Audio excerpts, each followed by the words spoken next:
ಸುತ್ತಗಳ ಮಧ್ಯದಲ್ಲಿ ವಾಸ ಮಾಡುವಂತಹ ಪರಲೋಕ ತಂದೆ ದೇವರೇ, ನಿನ್ನ ಘನವುಳ್ಳ ನಾಮಕ್ಕೆ ಸ್ತೋತ್ರವಾಗಲಿ ಸ್ವಾಮಿ. ಈ ಮುಂಜಾನೆ ಜಾವದಲ್ಲಿ ನಿನ್ನ ವಾಕ್ಯಗಳನ್ನು ಧ್ಯಾನಿಸ್ಲಿಕ್ಕಾಗುವಂತೆ ನಾವೆಲ್ಲರೂ ಒಟ್ಟಾಗಿ ಈ ಒಂದು ಯಾಪ್ನ ಮೂಲಕವಾಗಿ ಸೇರಿ ನಿನ್ನನ್ನು ಮಹಿಂಪಡಿಸುವಂತ ಮಹಾ ಕೃಪೆಯನ್ನು ನಮಗೆ ಅನುಗ್ರಹಿಸಿಕೊಟ್ಟಿದ್ದಕ್ಕಾಗಿ ನಿಮ್ಗೆ ಸ್ತೋತ್ರ ಸಲ್ಲಿಸುವವರಾಗಿದ್ದೇವೆ ಸ್ವಾಮಿ. ಈ ದಿನದಲ್ಲಿ ನಾವು ಯಾವ ವಾಕ್ಯವನ್ನು ತಿಳಿದುಕೊಳ್ಳಬೇಕಾಗಿದೆ ಅದು ವಾಕ್ಯಗಳನ್ನು ತಿಳಿದುಕೊಳ್ಳಿಕ್ಕಾಗುವಂತೆ ನಿನ್ನ ಕೃಪೆಯನ್ನು ಅನುಗ್ರಹಿಸಿ ನಿನ್ನ ಕೃಪಾ ಕಟಾಕ್ಷವನ್ನು ತುಂಬಿಸಿ ಬಲಪಡಿಸಿ ಯೇಸು ಕ್ರಿಸ್ತ ನಾಮದಲ್ಲಿ ಪ್ರಾರ್ಥಿಸಿ ಬೇಡಿ ಪಡೆದುಕೊಂಡಿದ್ದೇವೆ ತಂದೆ, ಆಮೇಲೆ. ಮೊದಲದಾಗಿ ತಂದೆ ದೇವರಿಗೆ ಸ್ತೋತ್ರ ಸಲ್ಲಿಸುವನಾಗಿದ್ದೇನೆ. ಹಾಗೂ ಈ ಒಂದು ಅವಕಾಶವನ್ನು ಕೊಟ್ಟಂತ ಹಿರಿಯ ಅಧಿಕಾರಿಗಳಿಗೂ ಎಲ್ಲ ಸೇವಕರಿಗೂ ನಾನು ವಂದಿಸುವನಾಗಿದ್ದೇನೆ. ಈ ಒಂದು ದಿನದಲ್ಲಿ ನಾವು ನೋಡುವಂತ ದೇವರ ವಾಕ್ಯವು ಮತ್ತಾಯನ ಬರೆದ ಸುವಾರ್ತೆ 25ನೇ ಅಧ್ಯಾಯ 14ರಿಂದ 30 ವಚನದವರೆಗೆ ನಾವು ನೋಡ್ತಾ ಇದ್ದೇವೆ. ಇವತ್ತಿನ ಮುಖ್ಯ ಒಂದು ಬಾಯ್ಪಾಠ ವಚನ ಅಂದ್ರೆ ಮುಖ್ಯವಾದ ವಚನ ಏನಂದ್ರೆ ಮತ್ತಾಯನ ಬರೆದ ಸುವಾರ್ತೆ 25ನೇ ಅಧ್ಯಾಯ 21ನೇ ವಚನ. ಅವನ ದಣಿಯು ಬಲ ನಂಬಿಗಸ್ತನಾದ ಒಳ್ಳೆಯ ಆಳು ನೀನು, ಸ್ವಲ್ಪ ಕೆಲಸದಲ್ಲಿ ನಂಬಿಗಸ್ತನಾದಿ ದೊಡ್ಡ ಕೆಲಸದಲ್ಲಿ ನಿನ್ನನ್ನು ಇಡುತ್ತೇನೆ, ನಿನ್ನ ದಣಿಯ ಸೌಭಾಗ್ಯದಲ್ಲಿ ನೀನು ಸೇರು ಎಂಬ ವಚನವನ್ನು ನಾವು ಇಲ್ಲಿ ನೋಡುವರಾಗಿದ್ದೇವೆ. ನಾವು ಇವತ್ತಿನ ದಿನದ ಒಂದು ಮುಖ್ಯ ತಲೆಬಾರ ನೋಡುವಾಗ ನಿಷ್ಠಾವಂತ ಉಸ್ತುವಾರಿ ಎಂಬುದಾಗಿ ನಾವು ನೋಡ್ತೀವಿ. ಈ ವಾಕ್ಯದಲ್ಲಿ ನಾವು ಏನ್ ನೋಡ್ತೀವಿ ಅಂದ್ರೆ ಒಬ್ಬ ದಣಿಯು ಹಾಗೂ 3 ಸೇವಕರ ಕುರಿತಾಗಿ ನಾವು ನೋಡ್ತೀವಿ. ಈ ಒಂದು ವಾಕ್ಯದಲ್ಲಿ ಯೇಸು ಸ್ವಾಮಿ ಒಂದು ದೃಷ್ಟಾಂತವನ್ನು ಹೇಳ್ತಾ ಇದ್ದಾರೆ. ಸೇವಕರ ನಂಬಿಗಸ್ತಿಕೆ, ಸೇವಕರು ಎಷ್ಟು ನಂಬಿಕೆಯಲ್ಲಿ ಇದ್ದಾರೆ ಎಂಬ ಒಂದು ವಿಷಯದಲ್ಲಿ ನಾವು ಮುಖ್ಯವಾಗಿ ಈ ಒಂದು ದಿನದಲ್ಲಿ ತಿಳ್ಕೊಳ್ಳುವರಾಗಿದ್ದೇವೆ.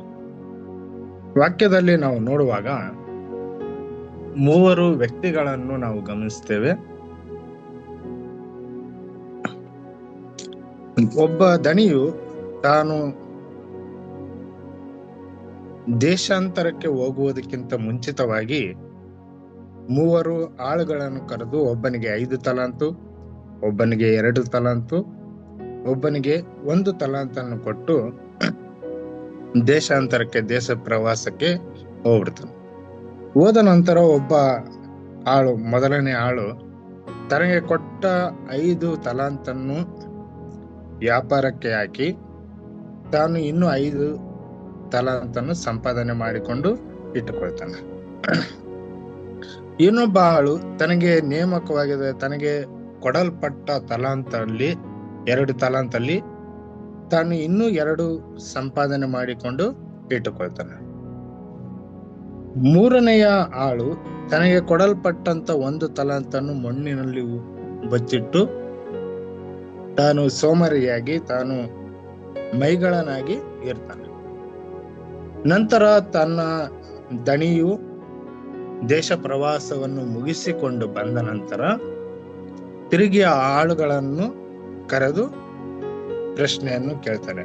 ಏನಪ್ಪ, ನಾನು ನಿಮಗೆ ಕೊಡಲ್ಪಟ್ಟ ತಲಾಂತಗಳು ಎಲ್ಲಿ, ಏನನ್ನು ಮಾಡಿದ್ರಿ ಎಂಬುದಾಗಿ ಆ ಒಂದು ದಣಿಯು ಆ ಸೇವಕರಿಗೆ, ಆ ಒಂದು ಆಳುಗಳಿಗೆ ಕೇಳುವಾಗ ಮೊದಲನೆಯವನು ತನಗೆ ನೇಮಕವಾಗಿರುವಂತ 5 ತಲಾಂತಗಳಲ್ಲಿ ಇನ್ನೂ 5 ತಲಾಂತನ್ನು ಸಂಪಾದಿಸಿದ್ದೇನೆ, ತೆಗೆದುಕೋ ದಣಿ ಎಂಬುದಾಗಿ ದಣಿಗೆ ಕೊಡುವಾಗ ಆ ಒಂದು ದಣಿಯು ಸಂತೋಷದಿಂದ ಆ ಒಂದು ಆಳಿಗೆ, ಬಲ ನಂಬಿಗಸ್ತನಾದ ಒಳ್ಳೆಯ ಆಳು ನೀನು, ಸ್ವಲ್ಪ ಕೆಲಸದಲ್ಲಿ ನಂಬಿಗಸ್ತನಾಗಿದ್ದಿ, ದೊಡ್ಡ ಕೆಲಸಗಳಲ್ಲಿ ಸಹ ನಿನ್ನನ್ನು ಇಡುತ್ತೇನೆ, ನೀನು ನಿನ್ನ ಒಂದು ದಣಿಯ ಒಂದು ಸೌಭಾಗ್ಯದಲ್ಲಿ ಸೇರತಕ್ಕವನಾಗಿದ್ದಿ ಎಂಬುದಾಗಿ ಆ ಒಂದು ಸೇವಕನನ್ನು ಆಶೀರ್ವಾದ ಮಾಡ್ತಾನೆ.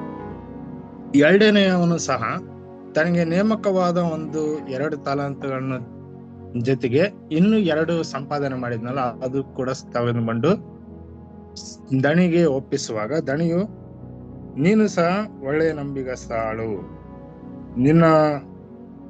ನಿನಗೆ ಕೊಡಲ್ಪಟ್ಟ ಸ್ವಲ್ಪ ಕೆಲಸದಲ್ಲಿ ನಂಬಿಗಸ್ತನಾಗಿದ್ದಿ, ದೊಡ್ಡ ಕೆಲಸದಲ್ಲಿ ನಿನ್ನನ್ನು ಇಡುತ್ತೇನೆ, ನಿನ್ನ ಒಂದು ದಣಿಯ ಸೌಭಾಗ್ಯದಲ್ಲಿ ನೀನು ಸೇರು ಎಂಬುದಾಗಿ ಅವನನ್ನು ಕೂಡ ಆ ಒಂದು ದಣಿಯು ಆಶೀರ್ವಾದ ಮಾಡ್ತಾರೆ. ಮೂರನೆಯ ವ್ಯಕ್ತಿ ಆ ಒಂದು ಸೋಮಾರಿತನದಿಂದ ತನಗೆ ಕೊಡಲ್ಪಟ್ಟಂತ ಒಂದು ತಲಾಂತನ್ನು ಮಣ್ಣಿನಲ್ಲಿ ಬಚ್ಚಿಟ್ಟು ಸೋಮಾರಿಯಾಗಿ ಇದ್ದಂತ ವ್ಯಕ್ತಿಯು ಆ ದಣಿ ಹತ್ರ ಬಂದು,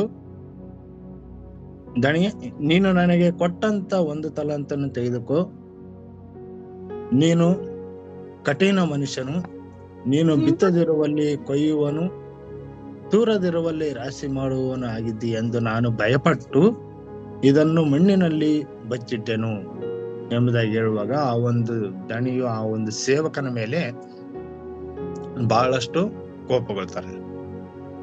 ನಾನು ಬಿತ್ತದಿರುವಲ್ಲಿ ಕೊಯ್ಯುವವನು, ತೂರುವುದರಲ್ಲಿ ರಾಶಿ ಮಾಡುವವನಾಗಿದ್ದೆ ಎಂದು ತಿಳಿದಿದ್ಯಾ? ನೀನು ಸೋಮಾರಿಯಾಗಿ ಆ ಒಂದು ಮಣ್ಣಿನಲ್ಲಿ ಆ ಒಂದು ತಲಾಂತನ್ನು ಬಚ್ಚಿಟ್ಟು ಬಿಟ್ಟಿ. ಅದನ್ನು ಯಾರಾದ್ರೂ ಒಬ್ಬ ದಣಿ ಹತ್ರ ಒಂದು ಸಾಹುಕಾರನ ಬಳಿ ಕೊಟ್ಟಿದ್ದರೆ ಅದು ಬಡ್ಡಿಯ ಸಮೇತವಾಗಿ ನಾನು ಬಂದು ಇಸ್ಕೊಳ್ತಿದ್ದೆ.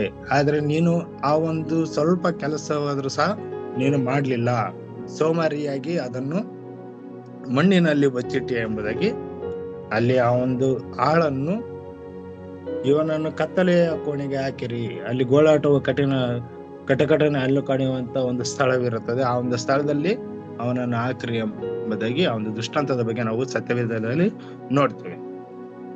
ಈ ವಾಕ್ಯದ ಮೂಲಕವಾಗಿ ನಾವು ಏನು ತಿಳ್ಕೊಂತೀವಿ ಅಂದ್ರೆ, ದೇವರು ನಮ್ಮ ಒಂದು ಜೀವಿತದಲ್ಲಿ ಸಹ ನಮ್ಗೆ ಅನೇಕವಾದ ಅವಕಾಶಗಳು, ಅನೇಕ ಒಂದು ತಲಾಂತಗಳು, ಅನೇಕ ದೇವರು ನಮಗೆ ಉಡುಗೊರೆಗಳನ್ನು ಕೊಟ್ಟಿದ್ದಾನೆ. ನಮಗೆ ನೇಮಕವಾಗಿ ಕೆಲವೊಂದು ತಲಾಂತಗಳನ್ನು ದೇವರು ನಮಗೆ ಕೊಟ್ಟಿದ್ದಾನೆ. ಕೆಲವರಿಗೆ 5 ತಲಾಂತ ರೀತಿಯಲ್ಲಿ, ಕೆಲವರಿಗೆ 2 ತಲಾಂತ ರೀತಿಯಲ್ಲಿ, ಕೆಲವರಿಗೆ 1 ತಲಾಂತ ರೀತಿಯಲ್ಲಿ. ನಮಗೆ ನೇಮಕವಾದ ತಲಾಂತಗಳಲ್ಲಿ ನಾವು ಏನ್ ಮಾಡ್ತಾ ಇದ್ದೇವೆ? ಅವುಗಳನ್ನು ಅಭಿವೃದ್ಧಿ ಪಡಿಸುವ ರೀತಿಯಲ್ಲಿ, ಅವುಗಳನ್ನು ಇನ್ನೂ ಹೆಚ್ಚಾಗಿ ಮಾರ್ಪಡಿಸಿಕೊಳ್ಳುವ ರೀತಿಯಲ್ಲಿ ನಾವು ಮಾಡ್ತಾ ಇದೀವ? ಅಥವಾ ಆ ಒಂದು ಮೂರನೇ ಸೇವಕನ ಮಾಡಿದ್ನಲ್ಲ, ಮಣ್ಣಿನಲ್ಲಿ ಬಚ್ಚಿಟ್ಟನು, ಆ ರೀತಿಯಲ್ಲಿ ನಾವು ಮಾಡ್ತಾ ಇದೀವ? ನಮಗ್ ಕೊಟ್ಟಂತ ತಲಾಂತಗಳು ಯಾವ್ಯಾವು? ಕೆಲವರಿಗೆ ಬೋಧನೆ ಮಾಡುವಂತ ಒಂದು ತಲಾಂತು, ಕೆಲವರಿಗೆ ಸೇವೆ ಮಾಡುವಂತ ತಲಾಂತು, ಕೆಲವರಿಗೆ ಸುವಾರ್ತೆಯನ್ನು ಸಾರುವ ತಲಾಂತು, ಕೆಲವರಿಗೆ ರಕ್ಷಣೆಯ ಮಾರ್ಗಕ್ಕೆ, ಜನರನ್ನು, ನಾಶನದಲ್ಲಿರುವಂತ ಜನರನ್ನು ರಕ್ಷಣೆಯ ಮಾರ್ಗಕ್ಕೆ ತರುವಂತ ತಲಾಂತು. ಹೀಗೆ ಹಲವಾರು ರೀತಿಯಾಗಿ ನಾವು ನೋಡ್ತೀವಿ. ದೇವರು ನಮ್ಗೆ ಎಲ್ಲಾ ಒಂದು ತಲಾಂತಗಳು, ಎಲ್ಲಾ ಒಂದು ಉಡುಗೊರೆ ಎಂಬುದಾಗಿ ನಾವು ಇವನ್ನ ಹೇಳ್ಬೋದು. ಅಂತ ಉಡುಗೊರೆಗಳನ್ನು, ಅಂತ ದೊಡ್ಡ ಅವಕಾಶಗಳನ್ನು ದೇವರು ನಮಗೆ ಕಲ್ಪಿಸಿಕೊಟ್ಟಿರುವಾಗ ನಾವು ಆ ಒಂದು ಅವಕಾಶಗಳನ್ನು, ಆ ಒಂದು ಉಡುಗೊರೆಯನ್ನು ಯಾವ ರೀತಿಯಾಗಿ ಉಪಯೋಗಿಸ್ಕೊಳ್ತಾ ಇದ್ದೀವಿ, ಯಾವ ರೀತಿಯಾಗಿ ಅದನ್ನು ಅಭಿವೃದ್ಧಿ ಪಡಿಸ್ತಾ ಇದ್ದೀವಿ? ನನಗೆ ನೇಮಕವಾದ ಕೆಲಸಗಳಲ್ಲಿ, ನನಗೆ ನೇಮಕವಾಗಿರುವಂತ ಕಾರ್ಯಗಳಲ್ಲಿ ನಿಷ್ಠಾವಂತ ಒಬ್ಬ ಉಸ್ತುವಾರಿಯಾಗಿ ನಾನು ಮಾಡ್ತಾ ಇದ್ದೀನ ಇಲ್ಲ ಎಂಬುದಾಗಿ ನಾವು ಈ ಒಂದು ದಿನಮಾನದಲ್ಲಿ ಪ್ರಶ್ನೆ ಮಾಡಿಕೊಳ್ಳಬೇಕಾಗಿದೆ. ನಂಬಿಗಸ್ತನಾದ ಉಸ್ತುವಾರಿಯಾಗಿ ನಾವು ಮಾರ್ಪಾಡಬೇಕಾಗಿದೆ. ನಮ್ಮನ್ನು ನಾವು ಪ್ರಶ್ನೆ ಮಾಡಿಕೊಳ್ಳಬೇಕಾಗಿದೆ. ದೇವರು ನಾನು ಕೊಟ್ಟಂತ ತಾಲಾಂತಗಳಲ್ಲಿ ನಾನು ಏನ್ ಮಾಡ್ತಾ ಇದ್ದೀನಿ? ಒಂದು ದಿನ ಆ ಒಂದು ದಣಿಯು ಬಂದು ಆ ಒಂದು ಆಳುಗಳನ್ನ ಯಾವ ರೀತಿಯಾಗಿ ಪ್ರಶ್ನೆ ಮಾಡಿ ಪ್ರತಿಫಲವನ್ನು ಅಪೇಕ್ಷಿಸಿದನೋ, ಅದೇ ರೀತಿಯಾಗಿ ದೇವರು ಸಹ ನಮಗೆ ಒಂದು ದಿನದಲ್ಲಿ ಪ್ರಶ್ನೆ ಮಾಡುವರಾಗಿದ್ದಾರೆ. ಏನಪ್ಪಾ, ನಿನ್ನನ್ನು ಈ ಒಂದು ತಲಾಂತಗಳನ್ನು ಕೊಟ್ಟು ಜನರ ಮಧ್ಯದಲ್ಲಿ ಬಿಟ್ಟಿದ್ದೆ, ನಿನಗೆ ಬೋಧನೆ ಮಾಡುವುದಕ್ಕೆ ತಲಾಂತ ಕೊಟ್ಟಿದ್ದೆ, ನಿನಗೆ ಸುವಾರ್ತೆ ಸಾರುವುದಕ್ಕೆ ತಲಾಂತ ಕೊಟ್ಟಿದ್ದೆ, ನಿನಗೆ ರಕ್ಷಣೆಯ ಮಾರ್ಗಕ್ಕೆ, ಪಾಪದಿಂದ ಬಿಡಿಸುವುದಕ್ಕಾಗಿ ಜನರನ್ನು ಪಾಪದಿಂದ ಬಿಡಿಸಿ ರಕ್ಷಣೆಯ ಮಾರ್ಗ, ಸುವಾರ್ತೆಯನ್ನು ಸಾರುವಂತ ಒಂದು ಅವಕಾಶವನ್ನು ಕೊಟ್ಟಿದ್ದೆ, ಸೇವೆ ಮಾಡುವುದಕ್ಕಾಗಿ ದೊಡ್ಡ ಅವಕಾಶವನ್ನು ನಿನಗೆ ಕೊಟ್ಟಿದ್ದೆ, ಏನ್ ಮಾಡಿದ್ದಿ ಎಂಬುದಾಗಿ ದೇವರು ಕೇಳುವಂತ ಒಂದು ಪರಿಸ್ಥಿತಿ ಮುಂದೆ ಒಂದಿನ ನಮಗೂ ಸಹ ಬರ್ತದೆ. ಮೊದಲನೇ ಆಳು ಹೇಳಿದ ರೀತಿಯಲ್ಲಿ ಸ್ವಾಮಿ, ನೀನು ನನಗೆ 5 ತಲಾಂತನ್ನು ಕೊಟ್ಟಿದ್ದಿ, ನಾನು ಮತ್ತೆ 5 ಸಂಪಾದಿಸಿದ್ದೇನೆ. ನೀನ್ ನನಗೆ ಸೇವೆ ಮಾಡೋದಕ್ಕೆ ಅವಕಾಶ ಕೊಟ್ಟಿದ್ದಿ, ನಾನು ಸೇವೆ ಮಾಡಿದ್ದೇನೆ. ನಾನು ಇಷ್ಟು ಜನರನ್ನು ರಕ್ಷಣೆ ಮಾರ್ಗಕ್ಕೆ ತಂದಿದ್ದೇನೆ, ಇಷ್ಟೊಂದು ಸೇವೆಗಳನ್ನು ನಾನು ಮಾಡಿದ್ದೇನೆ ಎಂಬುದಾಗಿ ಧೈರ್ಯವಾಗಿ ಯಾವ ರೀತಿಯಾಗಿ ಹೇಳಿದನೋ ಆ ರೀತಿಯಾಗಿ ನಾವು ಹೇಳುವವರಾಗಿ ಮಾರ್ಪಡಬೇಕು. ನಾವು ಹೇಳುವವರಾಗಿ ಮಾರ್ಪಡುವಾಗ ದೇವರು ನಮ್ಮನ್ನು ಆ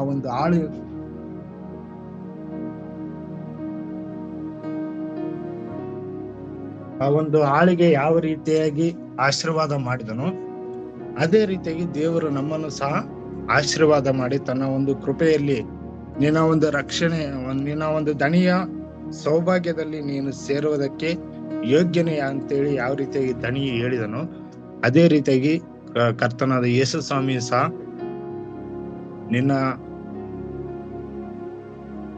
ನೀನು ನನ್ನಲ್ಲಿ ಕೃಪೆಯಲ್ಲಿ ಪಾತ್ರನಾಗಿದ್ದಿ ಎಂಬುದಾಗಿ ದೇವರು ನಮ್ಮನ್ನು ಆಶೀರ್ವಾದ ಮಾಡುವರಾಗಿದ್ದಾರೆ.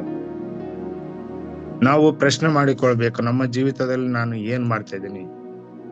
ದೇವರು ನನಗೆ ಕೊಟ್ಟಂತ ಅವಕಾಶಗಳಲ್ಲಿ ನಾನು ಅದನ್ನು ಉಪಯೋಗಿಸ್ಕೊಳ್ತಾ ಇದ್ದೀನ ಅಥವಾ ದುರುಪಯೋಗ ಮಾಡಿಕೊಂಡು ಸೋಮಾರಿಯಾಗಿ ಆ ಒಂದು ಕೆಲಸ ಕಾರ್ಯಗಳನ್ನು ಮಾಡದೆ ಲೌಕಿಕವಾದ ಕಾರ್ಯಗಳನ್ನೇ ನಾನು ಆಲೋಚನೆ ಮಾಡುತ್ತಾ ನನ್ನ ಒಂದು ಸ್ವಾರ್ಥಕ್ಕಾಗಿ, ನನ್ನ ಒಂದು ಜೀವಿತದ ಸ್ವಾರ್ಥಕ್ಕಾಗಿಯೇ ನಾನು ದುಡಿತಾ ಇದ್ದೀನ ಅಥವಾ ಸೇವೆಗೋಸ್ಕರ ನಾನು ಏನಾದ್ರೂ ಮಾಡ್ತಾ ಇದ್ದೀನ? ದೇವರು ನನಗೆ ಕೊಟ್ಟಂತ ಅವಕಾಶಗಳಲ್ಲಿ ನಾನು ಏನಾದ್ರೂ ಉಪಯೋಗ ಮಾಡ್ತಾ ಇದ್ದೀನ ಎಂಬುದಾಗಿ ನಾವು ಈ ಒಂದು ದಿನದಲ್ಲಿ ಪ್ರಶ್ನೆ ಮಾಡಿಕೊಳ್ಳಬೇಕಾಗಿದೆ. ಆ ರೀತಿಯಾಗಿ ನಮ್ಮ ಒಂದು ಜೀವಿತದಲ್ಲಿ ಪ್ರಶ್ನೆ ಮಾಡಿಕೊಂಡು ದೇವರಿಗೆ ನಾವು ಪ್ರತಿಫಲವನ್ನು ಕೊಡುವವರಾಗಿ ಇರಬೇಕು. ದೇವರು ನಮ್ಮಲ್ಲಿ ಪ್ರತಿಫಲವನ್ನು ಅಪೇಕ್ಷಿಸುವವರಾಗಿದ್ದಾರೆ. ದೇವರು ನಮ್ಮಲ್ಲಿ ಪ್ರತಿಫಲವನ್ನು ಅಪೇಕ್ಷಿಸಿ ನಮಗೆ ಆಶೀರ್ವಾದವನ್ನು ಕೊಡುವಂತರಾಗಿದ್ದಾರೆ. ನಾವು ಸರಿಯಾದ ಪ್ರತಿಫಲವನ್ನು ದೇವರಿಗೆ ಕೊಟ್ಟರೆ ಮಾತ್ರ ನಮಗೆ ಆಶೀರ್ವಾದವನ್ನು ಕೊಡುವವರಾಗಿದ್ದಾರೆ. ನಮಗೆ ಎಲ್ಲವನ್ನು ದೇವರ ಅವಕಾಶಗಳನ್ನು ಕೊಟ್ಟು, ಜ್ಞಾನವನ್ನು ಕೊಟ್ಟು, ಸೇವೆಗೆ ಅವಕಾಶಗಳನ್ನು ಕೊಟ್ಟು ಎಲ್ಲ ರೀತಿಯಾಗಿ ನಮಗೆ ಕೊಟ್ಟಿರುವಾಗ ಅವುಗಳನ್ನು ನಾವು ಉಪಯೋಗ ಮಾಡಿಕೊಳ್ಬೇಕು.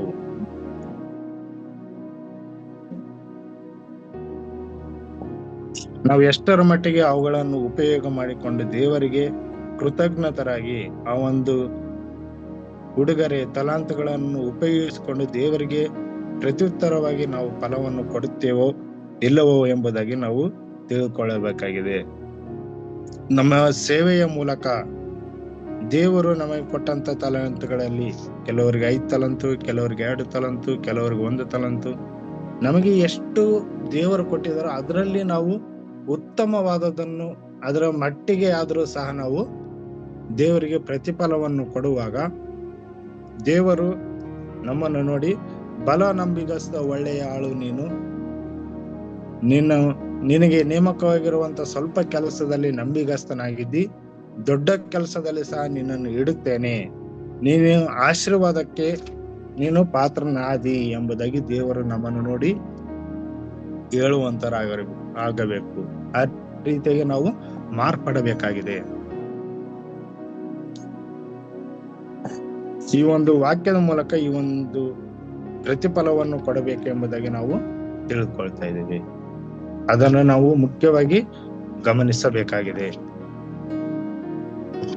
ನಂತರ ನಾವು ಈ ಒಂದು ದಿನದ ಸೇವಕರ ಬಗ್ಗೆ ನಾವು ತಿಳಿದುಕೊಳ್ಳಬೇಕಾದ್ರೆ, ಜಾರ್ಜ್ ನೆವರೇಜ್ ಎಂಬ ಸೇವಕರ ಬಗ್ಗೆ ನಾವು ಈ ಒಂದು ದಿನದಲ್ಲಿ ತಿಳಿದುಕೊಳ್ಳರಾಗಿದ್ದೇವೆ. ಈ ಒಂದು ಸೇವಕರು ತಾವು ಸಭಾಪಾಲಕರಾಗಿ ತಮ್ಮ ಒಂದು ಸೇವೆಯನ್ನು ಮಾಡ್ತಾ ಇದ್ರು. ಅವರು ಕ್ಯಾಲಿಫೋರ್ನಿಯಾದ ಅರಿಯೋ ಗ್ರೆಡ್ ಎಂಬ ಸ್ಥಳದಲ್ಲಿ ಕಲ್ವಾರಿ ಚಾಪಲ್ ಎಂಬ ಒಂದು ಸಂಸ್ಥೆಯಲ್ಲಿ ತಾವು ಸೇವೆಯನ್ನು ಮಾಡ್ತಾ ಇದ್ರು. ಅವರು ಮಾಡುವಂತ ಸೇವೆಯಲ್ಲಿ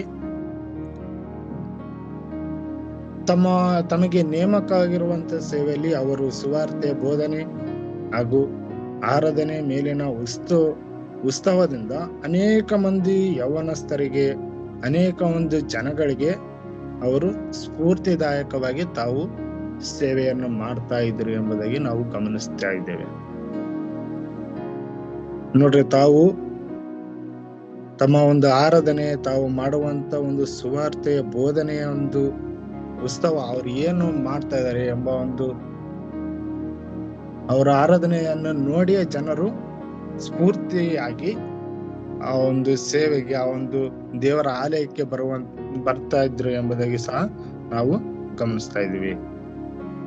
ಅವರು ಸರಳ ಜೀವನವನ್ನು ಜೀವಿಸ್ತಾ ಇದ್ರು ಹಾಗೂ ದೃಢ ನಿಶ್ಚಯ ಮತ್ತು ಪ್ರೀತಿಯಿಂದ ಸುವಾರ್ತೆಯನ್ನು ಸಾರ್ತಾ ಇದ್ರು. ತಮ್ಮ ಜೀವಿತದಲ್ಲಿ ತಾವು ದೃಢವಾಗಿ ನಿಂತುಕೊಂಡಿದ್ರು. ನಾನು ಸುವಾರ್ತೆಯನ್ನು ಸಾರಬೇಕು, ಜನರನ್ನು ದೇವರ ಕಡೆಗೆ ತಿರುಗಿಸ್ಬೇಕು, ರಕ್ಷಣೆಯ ಮಾರ್ಗಕ್ಕೆ ಜನರನ್ನು ತರಬೇಕು ಎಂಬುದಾಗಿ ತಾವು ದೃಢ ನಿಶ್ಚಯನ್ನು ಮಾಡಿಕೊಂಡಿದ್ರು. ಅವರು ಸೇವೆಯಲ್ಲಿ ಆತ್ಮಿಕವಾಗಿ ದೃಢವಾಗಿ ಶಿಷ್ಯತ್ವವನ್ನು, ಸಭೆಯಲ್ಲಿ ಐಕ್ಯತೆಯ ಕುರಿತು ಬೋಧನೆಯನ್ನು ಮಾಡ್ತಾ ಇದ್ರು. ಸಭೆಗೆ ಬಂದಿರುವಂತ ವಿಶ್ವಾಸಿಗಳಲ್ಲಿ, ಯವನಸ್ಥ ವಿಶ್ವಾಸಿಗಳಲ್ಲಿ ಎಲ್ಲರಲ್ಲಿ ಸಹ ದೇವರೊಂದಿಗೆ ಐಕ್ಯವಾಗುವುದು, ದೇವರೊಟ್ಟಿಗೆ ಅನ್ಯೋನ್ಯತೆ ಆಗಿರುವುದು ಹೇಗೆ ಎಂಬ ಒಂದು ಕುರಿತಾಗಿ ಸಭೆಯಲ್ಲಿ ತಾವು ಮುಖ್ಯವಾಗಿ ಅವರು ಬೋಧನೆಗಳನ್ನು ಮಾಡ್ತಾ ಇದ್ರು. ಅವರು ಮಾಡುವಂತ ಬೋಧನೆಯಿಂದಾಗಿಯೇ ಕೆಲವೊಂದು ಯವನಸ್ಥರು ಆ ಒಂದು ಬೋಧನೆಯ ಸ್ಫೂರ್ತಿಯಾಗಿ ಸಭೆಗೆ ಬರ್ತಾ ಇದ್ರು, ಸಭೆಯಲ್ಲಿ ಇರ್ತಾ ಇದ್ರು, ಸಭೆಯಲ್ಲಿ ದೇವರಿಗೆ ಆರಾಧನೆಯನ್ನು ಮಾಡ್ತಾ ಇದ್ರು ಎಂಬುದಾಗಿ ನಾವು ಗಮನಿಸ್ತಾ ಇದ್ದೀವಿ.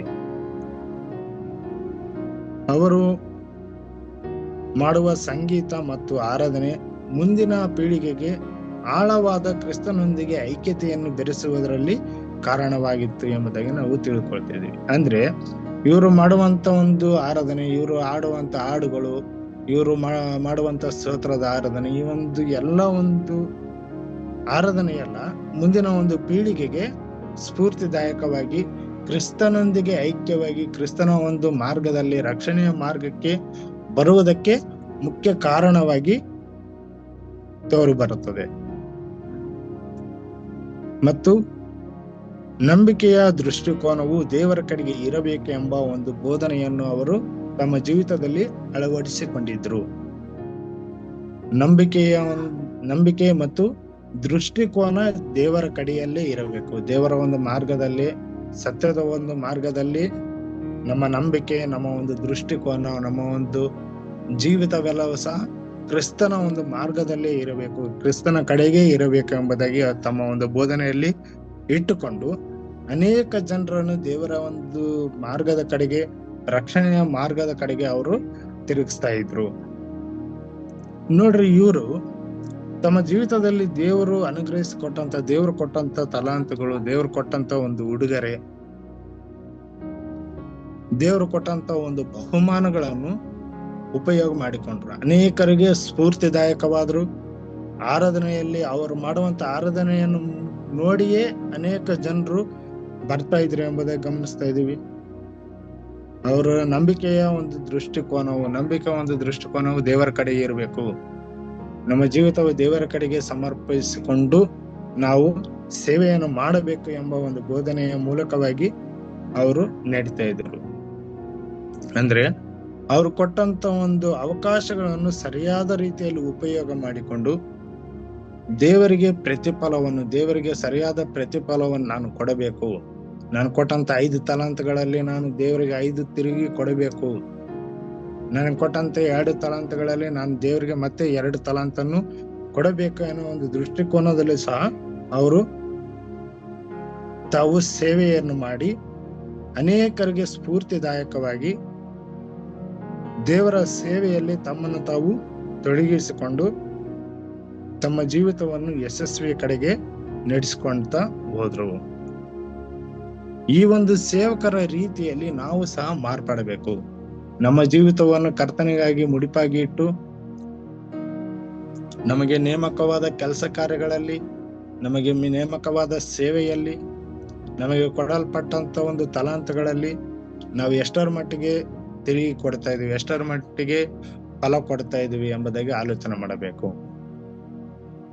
ಒಂದು ಯಾವ್ದಾದ್ರು ಮನೆ ಹತ್ರ ಅಥವಾ ಎಲ್ಲರ ಒಂದು ಸ್ಥಳದಲ್ಲಿ ಯಾವ್ದಾದ್ರು ಒಂದು ಗಿಡವನ್ನು ಇಟ್ಟುಕೊಂಡು ನಾವು ಗಿಡವನ್ನು ಇಟ್ಟು ಅದು ಪ್ರತಿಫಲ ಕೊಡ್ಲಿಲ್ಲ ಅಂದ್ರೆ ನಾವೇ ಕಿತ್ತಿ ಹೊರಗೆ ಎಸ್ದು ಬಿಡ್ತೀವಿ. ಇದೇನ್ ಪ್ರತಿಫಲನ ಕೊಡ್ತಾ ಇಲ್ಲ, ಇದೇನು ಹಣ್ಣು ಬಿಡ್ತಾ ಇಲ್ಲ, ಹೂವು ಬಿಡ್ತಾ ಇಲ್ಲ ಅಂತೇಳಿ ಕಿತ್ತು ವಸ್ತು ಬಿಡ್ತೀವಿ.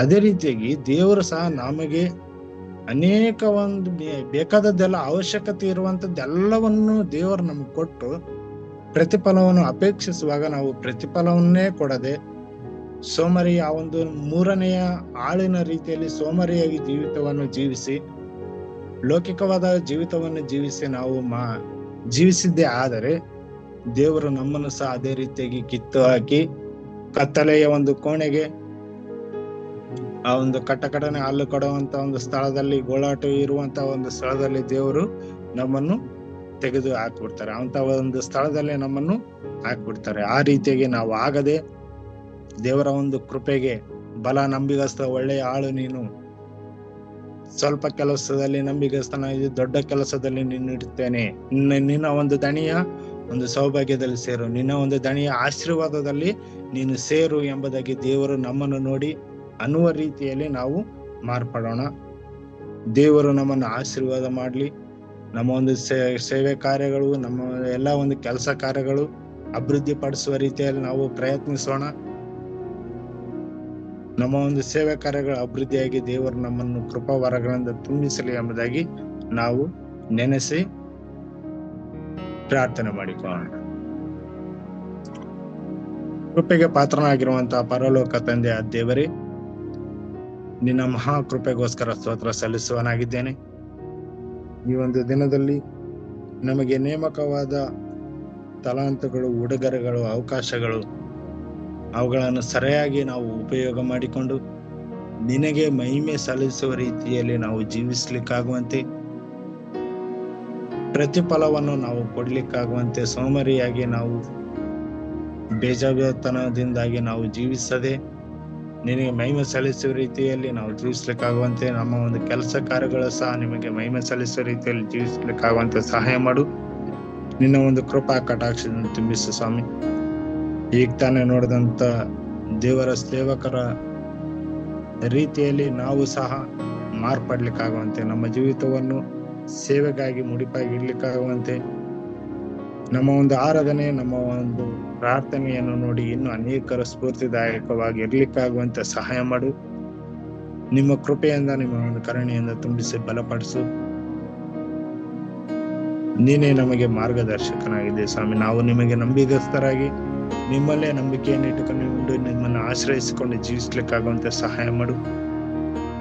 ನೀವೇ ನಡೆಸಬೇಕೆಂದು ಪ್ರಾರ್ಥಿಸುತ್ತಾ, ನಮ್ಮ ರಕ್ಷಕನು ಒಡೆಯನು ಅತಿ ಶೀಘ್ರದಲ್ಲೇ ಬರುತ್ತೇನೆ ಎಂಬುದಾಗಿ ವಾಗ್ದಾನ ಮಾಡಿದಂತ ಪ್ರಭು ಯೇಸು ಕ್ರಿಸ್ತ ನಾಮದಲ್ಲಿ ಪ್ರಾರ್ಥಿಸಿ ಬೇಡಿ ಪಡೆದುಕೊಂಡಿದ್ದೇವೆ ತಂದೆಗೆ.